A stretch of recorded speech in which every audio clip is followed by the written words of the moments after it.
Are the Lakers and Clippers ready to make a deep playoff run? And are the Mavs just fine without Luka Doncic after beating the Boston Celtics? It's Locked On NBA Game Night. Let's go. When that final buzzer rings, you know it's time for Locked On NBA Game Night. All the post-game reactions to every game across the league, every single night, with insights only the hosts at Locked On can provide. It's the true NBA fans' one stop for all the action. Every game, every night. It's Locked On NBA Game Night. Tipping off now. Welcome to another edition of Locked On NBA Game Night. Every game, every night in under 30 minutes. On Fridays, I'm your co-host, Jake Madison, at NOLA Jake on Twitter, and the host of the Locked On Pelicans podcast. And I'm Gavin Shaw, the host of the Locked On Knicks podcast. I appreciate you subbing in, Gavin, here. Today's episode of Locked On NBA Game Night is sponsored by Game Time. Download the Game Time app, create an account, use code Locked On NBA for $20 off your first purchase. Trade deadline dust is settled. Maybe we get to go to sleep early somewhat soon here, but we got 6 games in the association. We are going to cover them all here. So we appreciate you making Locked On NBA Game Night your first listen today and every day. We're here 7 days a week covering every single game that happens in the NBA this season. And we've got a lot to get to, including a LeBron James masterpiece here. The Mavs without Luka Doncic doing the thing. Gavin, it was pretty fun tonight, actually.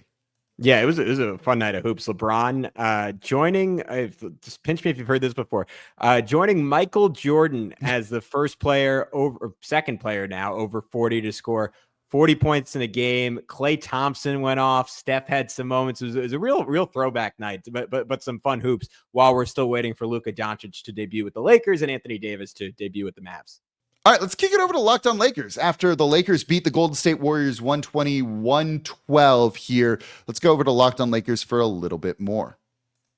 This is Andy Kamenetsky, co-host of the Locked On Lakers podcast, and the Luka-less Lakers get a 120-112 win over the Jimmy-less Warriors, and it was truly led on all counts by LeBron James. 42 points, 17 rebounds, 8 assists. LeBron was 14 of 25 from the field, hit 6 threes, 8 of 10 from the line, and he was in serious entertainer mode this entire game.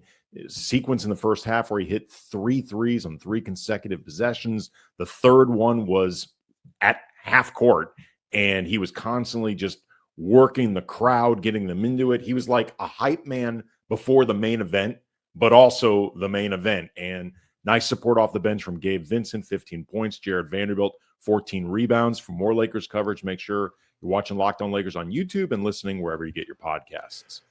All right, let's also go to Locked On Warriors to get their take as well here.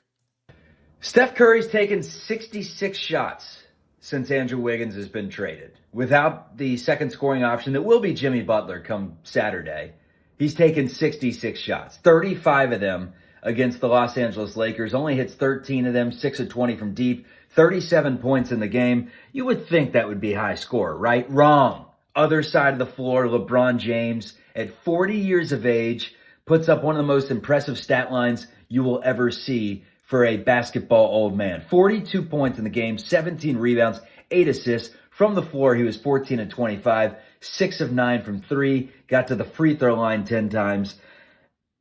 Warriors weren't winning this game. Whether LeBron put 40 up on the board or not, they were not winning. However, they did show fight, down 25 in the first half. They clawed back into this thing, got it down to as little as 5 points late in the game. But the G League Warriors just not enough to take down a red-hot Lakers team that's now 30-19 on the season. Moses Moody chipped in 14. Pat Spencer chipped in 13. When Pat Spencer plays 17 minutes, you know it may be a long night. And when Jackson Rowe plays 15 minutes, you definitely know it is a long night. Other scores for the Warriors: Buddy Hield, 15 points in the game. Draymond Green adds in 12. The Warriors shoot it just 30% from deep for the game. That does not get the job done as they lose by 8. They are 1 game below 500 with Jimmy Butler's debut set for Butler's old home, Chicago, on Saturday. So who needs Luka Doncic if you're the Lakers and you get a performance like that from LeBron? I mean, it's sort of the underrated story and deservedly so, given that Luka, we were just talking about, like one of the bigger sports stories in our lifetimes. The Lakers Like have been playing incredibly well. Like we could do days on this show about that. It feels like.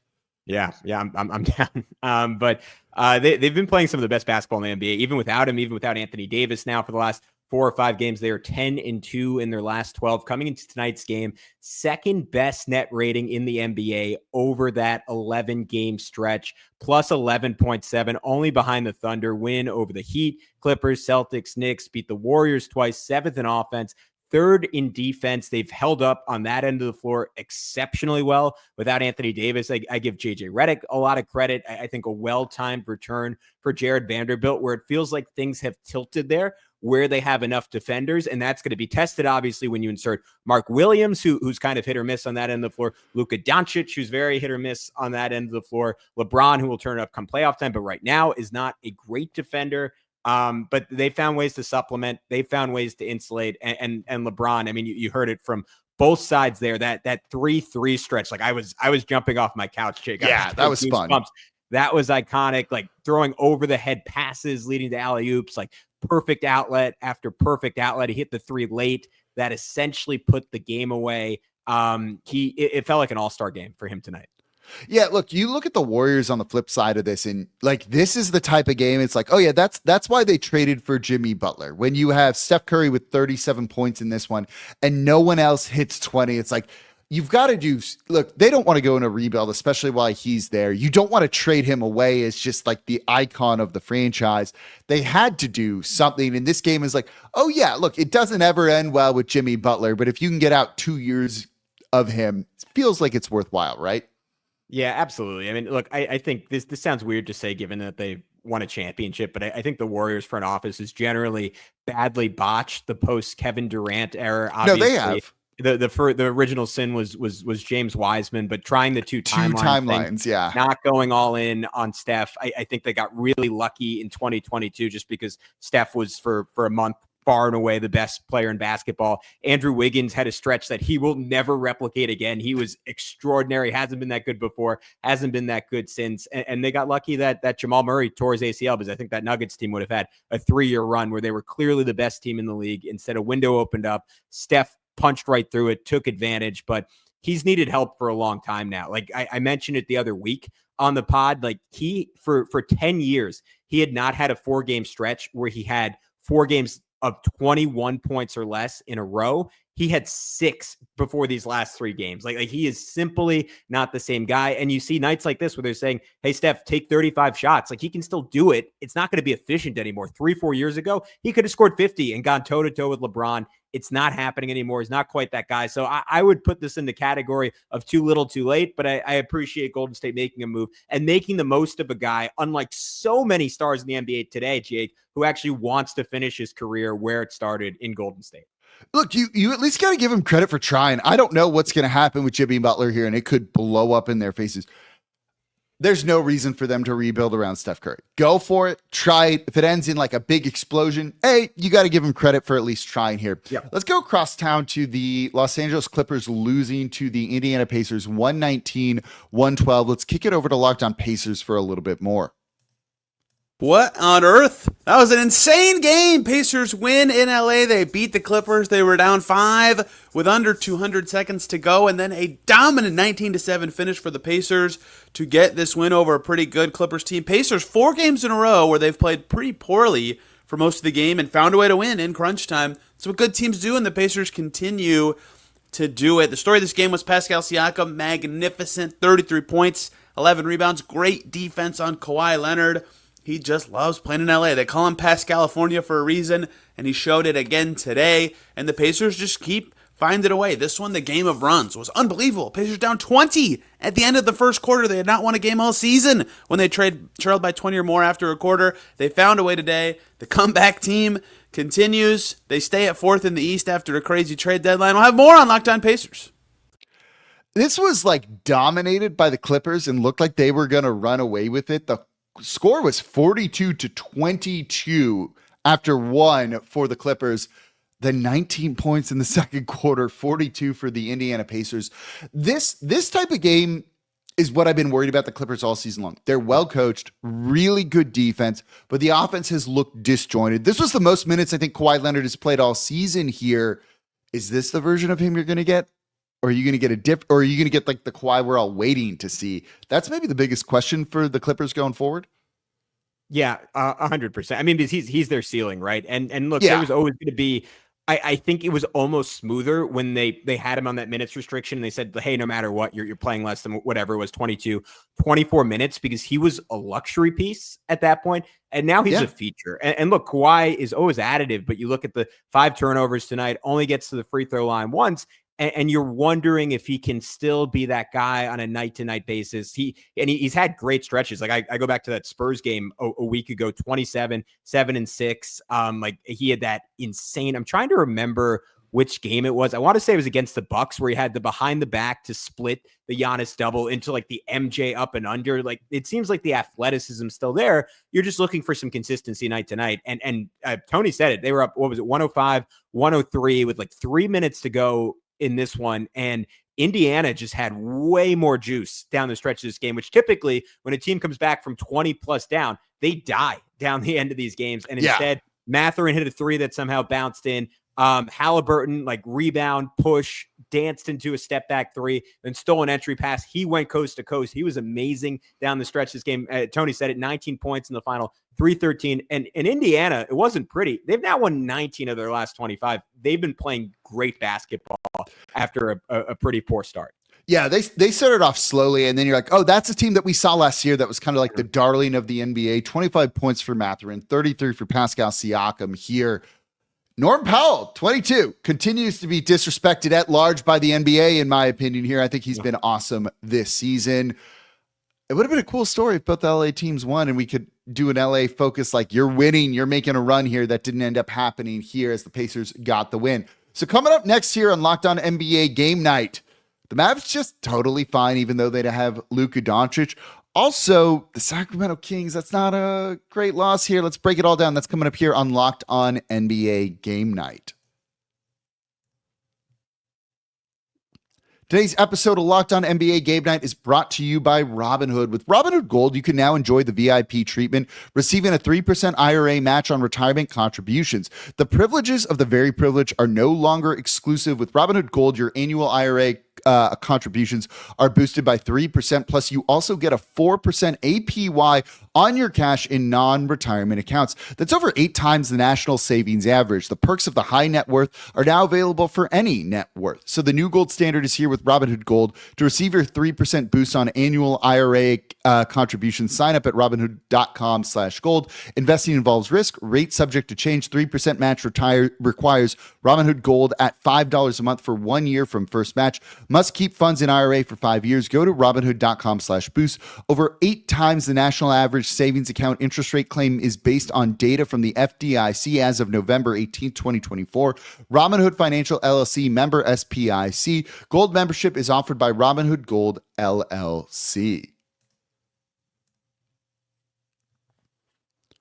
All right, and welcome back to Locked On NBA Game Night here. Every game, every night, we are covering the association 7 days a week, breaking down every single game this season. So we appreciate you making Locked On NBA Game Night your first listen today and every day. Brought to you by the Locked On Podcast Network, your team every day here. For your second listen, it's actually reading. Go to LockedOnDaily.com. Subscribe to your favorite NBA team's newsletter. There's one for Locked On Pelicans. There's one for Locked On Knicks. There we go. I can point in the correct direction here if you're watching on YouTube as well here.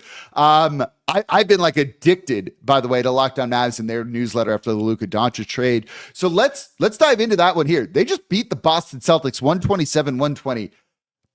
Maybe they're fine. Let's go to Locked On Mavs and see what they have to say. Are the Dallas Mavericks back? The Mavs get a win against the Boston Celtics in a game where Joe Mazzulla pulled the starters with 9 minutes left. The Mavs had a 24-point lead. They built all the way up there, and the Mavs did not close very strong, but still got the win. Klay Thompson, 25 points. He had a really, really hot start in this game. 11 of 17 from the field. Only hit 3 threes. He was getting his offense in a bunch of different ways, and the Dallas Mavericks desperately need that. Without Luka Doncic, the Mavs are going to have to figure out how to get offense, and Klay has got to be involved in that way. Also, an incredible showing from the bench for this game. Spencer Dinwiddie, 22 points. He had some mistakes late, but 22 points off the bench on really great efficiency. 20 points for Najee Marshall, his first 20-point game since November, before he had all the sickness, injuries, and all that kind of stuff. So good to see him have a bounce-back game. And Max Christie, he's just a real legit player. Could be a starter for the Mavericks. 15 points, 6 boards, 4 assists. Didn't hit a 3 and still affected the game in a big way. Really good to see him. All right, let's go over to Locked On Celtics for their perspective on this one too. Well, the bench made it look better than it was. A 7-point loss to the Mavericks, but really they were down 24 in the fourth quarter. It started well enough. I thought the Celtics came out playing hard, not their hardest, but they played with enough effort, and Dallas was just making shots. Klay Thompson was vintage Klay Thompson. The defense wasn't great, but Klay was hitting some tough stuff too. And then the turnover started happening, and then the Celtics kind of lost focus in the second quarter. And then the third quarter, they'd all just started to get to them, and they really started to play slow and sloppy, and it all kind of cascaded down. They never got back on track. They never pulled a Philly and turned it around and made their comeback or anything like that. This was just a tough performance. Another home game after a road trip that the Celtics have struggled in. They've lost a few of these now at home. The Celtics are 16-10 at home, which is weird and bothersome. I don't know if it's a problem, but it's bothersome to have 10 home losses. It's a struggle. Just a few more games left to the All-Star break, and the Celtics really need to get there. All right, Gavin, I like to play real or fake here on Locked On NBA. Real or fake? This is a good win for the Dallas Mavericks and a bad loss for the Boston Celtics. First of all, I just need to say credit to Nick Engstad, because if I were him, I would be in a straitjacket in a padded room right now. He's really keeping it together. The hair is still looking great. So shout out to our buddy Nick, because I would not be.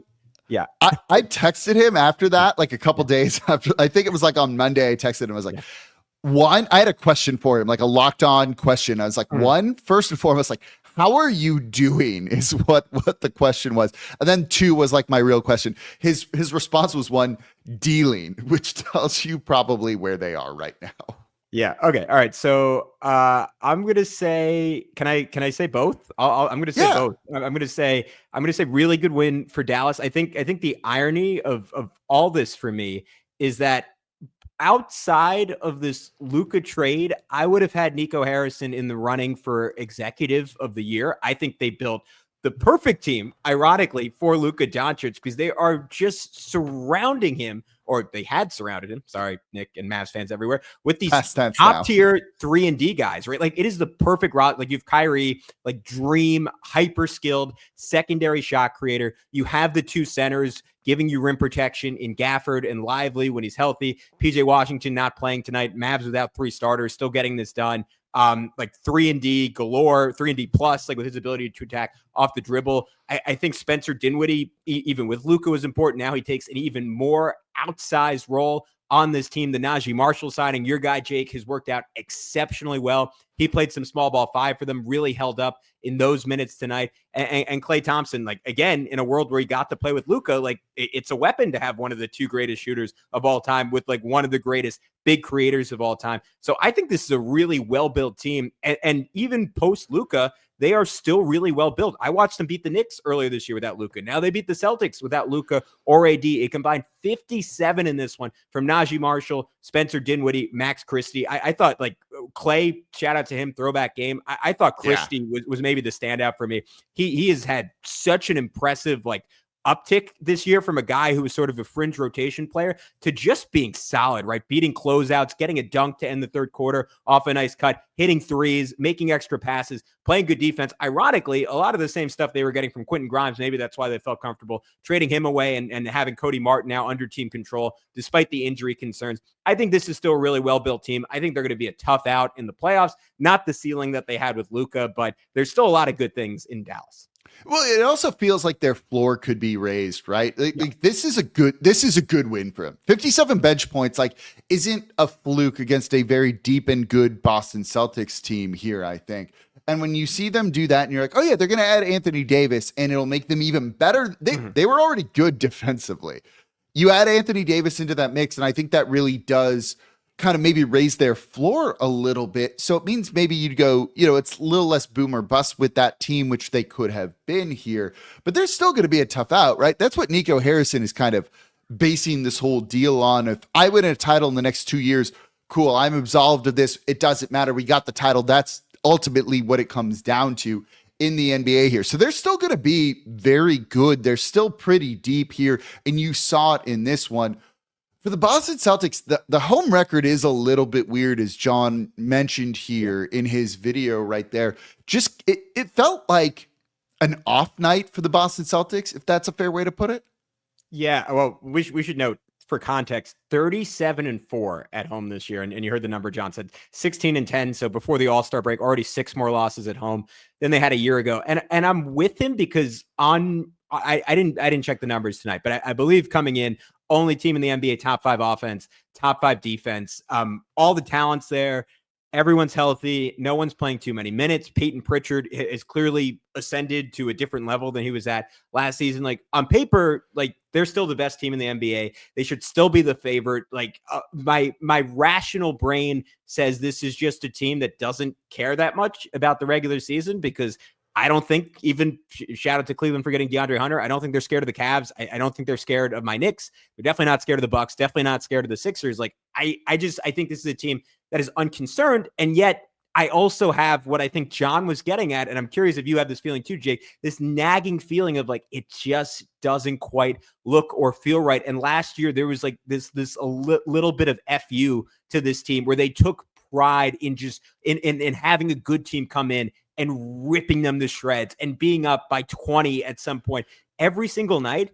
And tonight they just looked aimless to me. Like, they just started bombing threes to try to get back into this game. There wasn't that fire. There wasn't that competitive spirit. So I think similar to John, I'm keeping an eye on it. I just think there's too much talent to have overwhelming concern at this point. Yeah, look, Jaylen Brown with 25 points in this one. Peyton Pritchard off the bench, 21 points, kind of furthering that Sixth Man of the Year candidacy here. But I think you nailed it, right? Like, this goes back to what Joe Mazzulla on Locked On Celtics, by the way, said at the beginning of the year, right? Let's shout that one out here. When he was like, yeah, I want to see the laser on our forehead here. When he was like, Lions don't rest after they get the kill. They go for more. He used all the crazy stuff. You've got to go watch that show if you haven't seen it, because it's bonkers, right? But he clearly knew that after they won the title, there was going to be some sort of step back, like relaxation, something like that. And he was trying to help them keep the edge that they had this year. And it just feels like they're missing that kind of edge a little bit, leading to losses like this. Like, this is not a loss that the Boston Celtics should have had to a Luka Doncic, Anthony Davis less Dallas Mavericks team. Yet here we are. That's definitely something to keep an eye on. It also helps that, look, the Celtics were like historically good last year. It's tough to keep that level of production up and that level of play on a year-to-year basis. So taking a slight step back doesn't mean that they're a bad team. It just means that they weren't last year when they won the title, but that's what we're going to end up comparing them to. So let's shift it to the West Coast here between the Portland Trailblazers and the Sacramento Kings. Portland wins 108-102. Zach LaVine's second game, the first game for Jonas Valanciunas in the new look Sacramento Kings here, and they lose. By the way, is Portland good? I think Portland might be good. I think they might be good. 10-1 now in their last 11 games. They have far and away the best defense in the NBA over that stretch. They're 2.3 points better than any other defense, allowing 104.5 points per 100 possessions. Second best net rating in basketball, beating teams by 13 points per 100 possessions. It weirdly, like, this is a strange comparison, but it almost feels like Chauncey Billups' old Pistons teams, where they just didn't put a bad player out there, right? Like, they're only playing, I don't know, like 8 guys most nights, significant minutes. And yet Anthony Simons continues to cook 30 points, 6 assists, 8 of 12 from three. He's been shooting 45% from three on about 9 attempts per game over this stretch. But outside of him, it feels like every other night there's a different guy. Like Ayton has the game against the Suns where he's 29 and 20. Shaedon Sharpe had 24 in this game, but he's been playing particularly well. Denny Avdija will pick them up. Donovan Clingan will come in and give you like 8 minutes of great rim protection. Tamati Kamara has been crazy. He's been fantastic from the field, 54% from three. I can tell you, someone who lives across the street, Jake, the Phoenix Suns could use that guy. They shouldn't have traded him away for Jusuf Nurkic. That looks really, really bad today as they have to give up a pick to get off of Nurkic. But this is a balanced team. Chauncey has them bought in, locked in defensively. First 6-game winning streak of the Billups era. They're closer to being a play-in team than a lottery team. I don't know if that's the best thing for Portland long-term, but credit to this front office and good for Portland because it's been a long time since this team has been competitive. Look, they looked like they were going to be in the weeds for a real long time. Post Damian Lillard trade, post CJ McCollum trade a little bit before that. I will say this, over this winning streak, like they haven't beaten the toughest competition, right? They've beaten the Bulls. They've beaten Miami, who's kind of a little bit lost right now. They've beaten Charlotte. They've beaten Orlando twice, I think. Milwaukee's their best win. 2 wins against Phoenix where they might have traded Kevin Durant here. Their best wins are against Indiana, and it's against Milwaukee as well, but they did lose to the Oklahoma City Thunder. Kind of puts it, I think, in a little bit of perspective there. But look, they might be killing their tank, but winning games is fun, right? Like ultimately, that kind of is what it comes down to here, and they're definitely doing that right now. So I mentioned the Orlando Magic there. Let's talk about them a little bit coming up because they just lost again and things look a little bit rough there. Let's look at the Minnesota Timberwolves beating the Houston Rockets. That's coming up here next on Locked On NBA Game Night. Today's episode of Locked On NBA Game Night is brought to you by Game Time. Looking for tickets to your next big event, whether it's a concert, a comedy show, or a sports game? Finding the right tickets at the right price can be a headache, but with Game Time Picks, it's never been easier. So let me tell you how it works. With Game Time Picks, the app does all the work for you. It curates the best deals so you don't have to waste time searching through endless ticket listings. Game Time is my go-to ticketing app because of all the features, and Game Time Picks is my favorite one. The curated deals makes it super simple to find great tickets at a great price. No more sifting through thousands of options. And the seat view feature is a game changer. Before I even hit buy, I can see exactly what my seat will look like in the venue. It makes it reassuring. I actually travel a lot. I try and go to sporting events at different venues, different NBA arenas. I want to get good seats. You can see the view from your seat before you buy, so you get exactly what you want. And the best part, you're covered with the Game Time lowest price guarantee. If you find a better deal somewhere else, they'll refund 110% of the difference. Plus, your tickets are guaranteed to be delivered on time with easy cancellation options if something comes up. So take the guesswork out of buying tickets with Game Time. Download the Game Time app, create an account, use code LOCKEDONNBA for $20 off your first purchase. Terms apply. Again, create an account, redeem code LOCKEDONNBA for $20 off. Download Game Time today. Last minute tickets, lowest price guaranteed.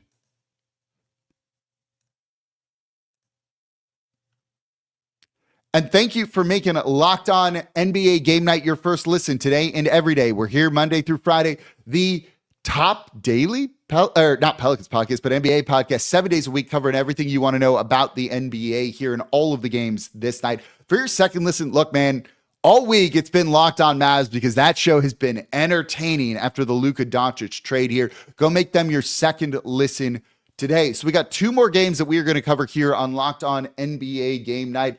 Let's start with the Minnesota Timberwolves beating the Houston Rockets, and let's go to Locked On Wolves for more on this one. Anthony Edwards dropped 40-plus for the second time in 24 hours as the Timberwolves surged past the Rockets to win by 13. I'm Ben Beacon, host of the Locked On Wolves podcast. Ant had 49 in the Wolves win on Wednesday. He had 41 in their 13-point win on Thursday. He had 18 in the first quarter. Middle stages of the game was dominated by the Timberwolves' young players. Jalen Clark had a career-high 17 points off the bench. Terrence Shannon Jr. got rotation run for the first time this season. Rob Dillingham had some good moments, and then Ant closed out the Rockets. Some dust-ups in this game between Dillon Brooks, of course, and members of the Timberwolves. Ant had the last laugh with Dillon Brooks guarding him down the stretch as he finished with 41 and 25 points. Got to the line 15 times, and had 7 rebounds, 6 assists, a well-rounded game from Anthony Edwards as the Wolves held on to win at the end. after trailing for much of the early stages of the game. Subscribe to Locked On Wolves for all things Timberwolves. Hey, yeah, Anthony Edwards is pretty good, huh? Yeah, 90 points now over his last two games. Not too shabby. I would say like a top 3 athlete in the NBA. Maybe you could say a top 3 athlete on planet Earth, and he's leading the NBA in made threes this year while shooting like 42% on them. Like that's a pretty insane combo. He was down for a little bit, right? In December, he was just 20 points per game. Things weren't working. Teams were aggressively doubling him. Since the new year, 31.5, 6 rebounds, 5.5 assists, 45% from the field, 43% from 3, 87% from the foul line, doing that while shooting 10 threes a game. Scores 15 points in the final 7:35 of this one. My favorite shot was he hit a 29-footer over Alperen Şengün, where it felt like he jumped 5 feet in the air. It was just a beautiful three. It was the 1,000th three of his career. He's the Wolves' all-time leader in made threes.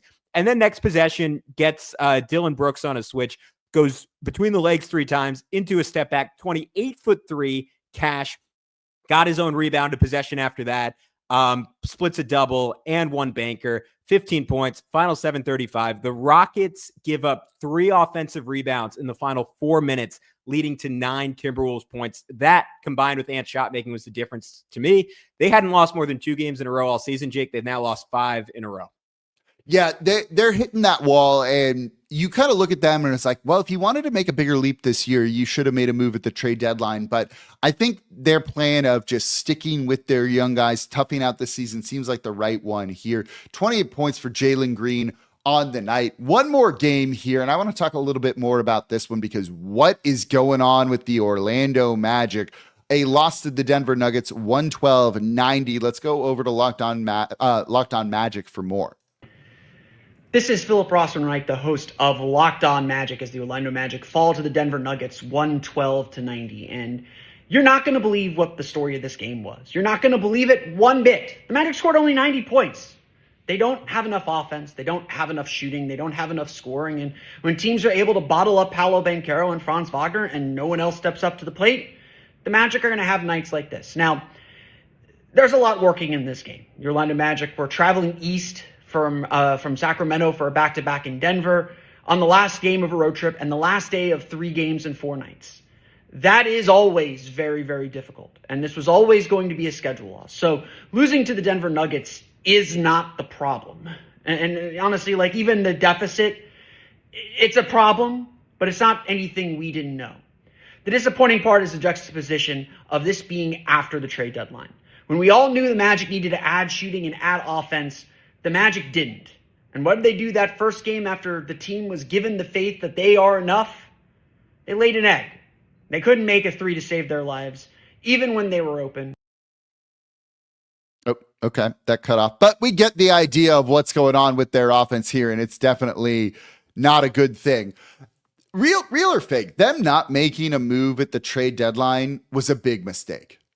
I'm going to say fake. I think this was, really, yeah. I don't hate it because look where they're at in the East right now. Like there wasn't a move out there that I think was going to change their trajectory by like the best case scenario for them. I think was that they get out of the first round, right? Because Paolo Banchero, you look at him since he's been back, 14 games, 20.7 rebounds, 5 assists on 40, 27, 63 shooting splits, 3 and 11 in that stretch, 29th in the NBA with a minus 11.5 net rating. You want to zoom out even further. They are 9 and 22 over their last 31 games. Yes, horrific injury luck has a lot to do with that, but I think it's Orlando being honest with themselves and saying like, we didn't make the step forward that we thought. We looked like we were going to for a bit when Franz Wagner opened the year and looked like an all-NBA type guy. They did at the beginning of the year, right? Yeah. Like they looked like they were going to. They had these injuries. They treaded water pretty well, I thought, for the most part. Then they got everyone back, and it feels like it fell off a cliff.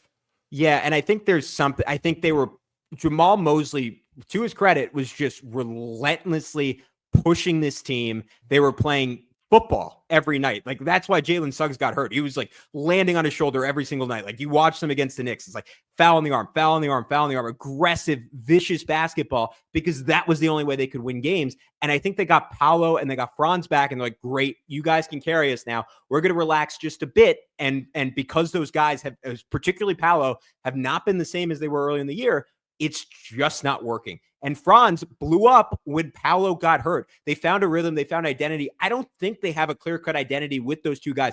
It seems like it's one or the other. In the playoffs, it was Paolo. This year, it's been Franz. They still have to figure that out. But the good news is Paolo's 22. Franz is 23. Someone like Cam Johnson would have made a world of difference for them. Is that worth giving up 2 first-round picks for? I think that was the type of question Orlando faced themselves with, and they said, you know what? It's not going to happen this year. We're young. We have time. We have Franz under contract. We'll have Paolo under contract. Let's play the long game. So I don't hate it. It goes back to what we just said about the Houston Rockets, where maybe it's like good thing they didn't make a move and that they stuck with their young guys. It's like, let's go through some growing pains. Let's kind of figure it out. And we can talk. Look, it's easier to make moves in the offseason, right, than it is at the NBA trade deadline, even though this trade deadline was something else here. Maybe that's the better move for him. But yeah, it feels like they're going to be kind of one and done in the playoffs. And that's going to end up feeling like a disappointing season for the Orlando Magic. For more, go check out the Locked On Magic podcast. And that's going to do it for this episode of a Locked On NBA Game Night. On Fridays, I'm your co-host, Jake Madison, at NOLA Jake on Twitter, and the host of the Locked On Pelicans podcast. And I'm Gavin Shaw, host of Locked On Knicks. We appreciate you tuning in. Thanks for listening. We'll be back with y'all next week.